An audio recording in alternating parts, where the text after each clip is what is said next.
Sempre lembrando a medida, então, a 1 ou 2 centímetros do átrio direito. Então, quando a gente tem um paciente em respiração espontânea, né, durante a inspiração existe uma expansão torácica e uma pressão negativa intratorácica. Essa pressão negativa intratorácica vai literalmente sugar o sangue que está dentro da veia cava. Então, durante a inspiração, a cava tende ao colapso no paciente que está respirando espontaneamente.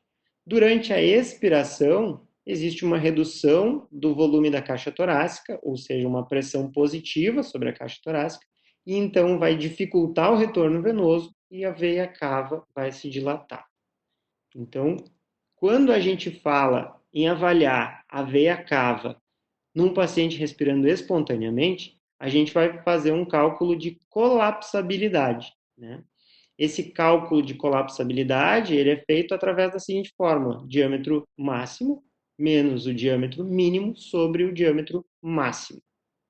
E se a colapsabilidade da cava é maior que 40%, bom, temos um voto a favor de o paciente ser fluido responsivo. A gente pode usar isso com os demais dados clínicos que a gente tem para decidir se vai fazer volume ou não. Existem cálculos para estimar a pressão dentro do átrio direito através dessas inferências. Então, uma cava com o diâmetro menor que 2,1, que colapsa mais que 50%, a gente espera que a PVC esteja entre 0 e 5. Uma cava que tem maior que 2,1 de diâmetro e colapsa menos de 50%, a gente espera uma PVC já de 10 a 20. Então, esses extremos eles são bastante úteis. O diâmetro sozinho da cava ele é muito variável entre pessoas, né? Mas associado à colapsabilidade nos pacientes em respiração espontânea, ele já deixa o parâmetro bem mais confiável. Quando a gente está em ventilação mecânica, a situação é bem diferente, né? Durante a inspiração é o ponto onde haverá maior pressão intratorácica, né? Pelo fluxo de ar que está entrando de maneira forçada dentro do tórax. Então, isso vai dificultar o retorno venoso, e ao contrário de quando o paciente está em respiração espontânea, durante a ventilação mecânica, a cava vai se dilatar, se engurgitar durante a inspiração. Enquanto durante a expiração a válvula expiratória do ventilador abre, aquele ar sai, a pressão intratorácica diminui e aí o retorno venoso aumenta, sugando o conteúdo do interior da cava. Então, quando a gente fala na cava, num paciente em ventilação mecânica, a gente fala em distensibilidade, não colapsabilidade. O cálculo aí é o diâmetro máximo menos o diâmetro mínimo sobre o diâmetro mínimo. E o nosso ponto de corte vai ser em torno de 18%.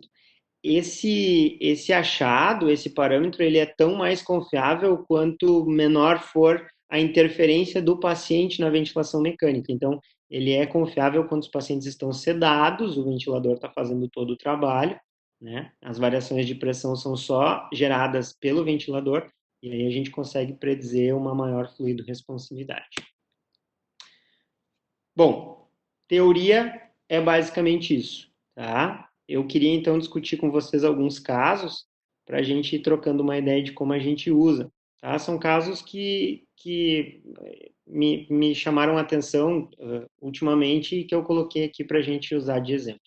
Então, temos um paciente masculino, obeso mórbido, 48 anos, com um quadro de pneumonia por Covid, né, uma ventilação razoavelmente pesadinha, que nas últimas horas ficou mais hipotenso, mais taquicárdico, está com o enchimento capilar um pouquinho lentificado.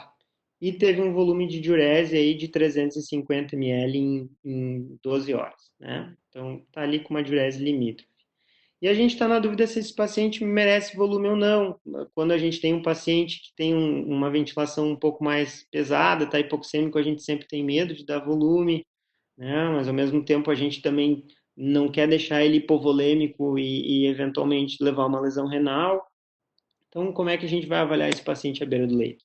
Com esse paciente, quando a gente vai avaliar à beira do leito, ele tem uma síndrome intersticial no pulmão, ele tem só a linha B, né? A gente não consegue enxergar nem a linha pleural dele direito, porque ele tem muita linha B. E e a gente está na dúvida se isso tem um componente de congestão, não tem. Então a gente vai para a cava dele e olha uma cava assim, né? Uma cava absolutamente pequena e colapsável. Bom, é muito difícil, né, que esse paciente ele tenha sobrecarga hídrica com essa cava. Então, se a gente está pensando que esse paciente pode se beneficiar de um desafio hídrico, é um achado que te autoriza a fazer isso, né? Poderia avaliar mais parâmetros? Poderia, mas baseado nisso, a gente consegue pelo menos fazer uma alíquota e reavaliá-lo depois e ver como é que ele vai se sair. Então, esse é um exemplo clássico de como a cava pode ajudar a gente a avaliar um paciente onde outros parâmetros nos atrapalham. Segundo caso, é uma realidade nossa aqui com frequência. A gente tem cirurgia cardíaca, a gente está sempre preocupado com os pacientes do pós-operatório da cardíaca, que são muito frágeis as complicações. Então, a gente tem uma senhora de 75 anos, internada, fez uma CRM com mais uma troca valvar, está ali no seu segundo, terceiro PO.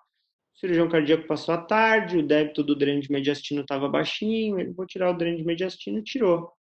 E aí, 3 horas depois da retirada do dreno de mediastino, a paciente ficou mais hipotensa, uma sistólica de 70, ficou taquicárdica, um enchimento capilar mais lentificado. A gente solicitou um raio-x. Pensou, de repente um pneumotórax, de repente... E o mediastino apareceu alargado, então, no raio-x de tórax. Vocês vão à beira do leito, colocam ali o eco para fazer uma janela subxifoide, vocês encontram isso. Tem um hematoma em cima, né, do coração da paciente. A paciente pode estar tamponando.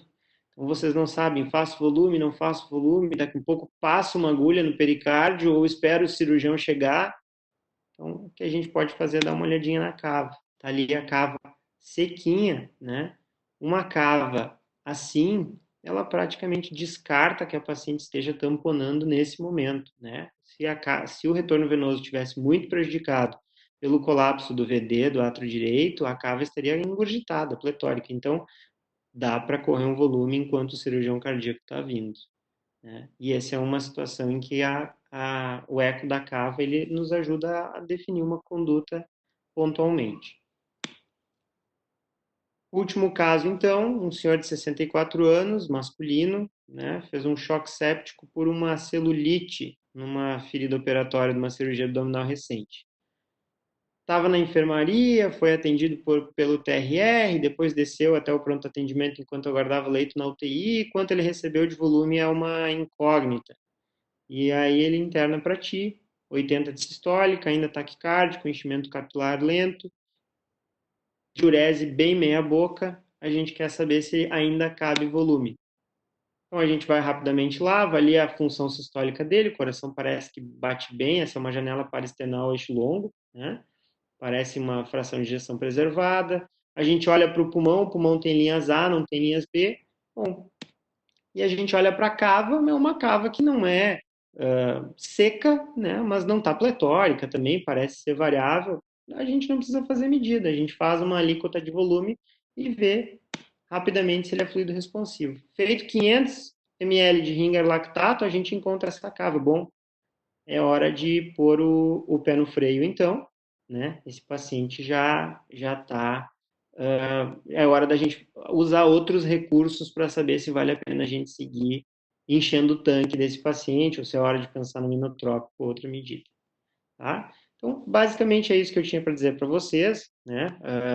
Eu acho uma ferramenta muito válida pela rapidez com que a gente usa e por a gente poder seriar esse exame no paciente sem nenhum risco de dolo para ele.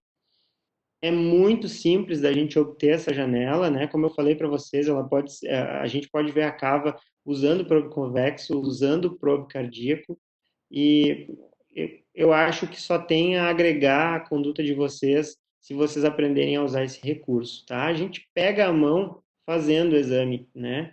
Antigamente eu precisava achar sempre o átrio direito, centralizá-lo, girar 90.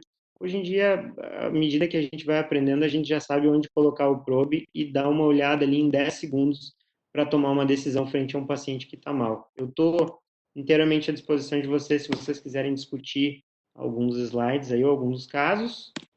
Se não quiserem, eu agradeço imensamente ao Felipe a oportunidade, tá? Segue fazendo esse trabalho de educação aí para toda a galera e ajudando a gente que está no interior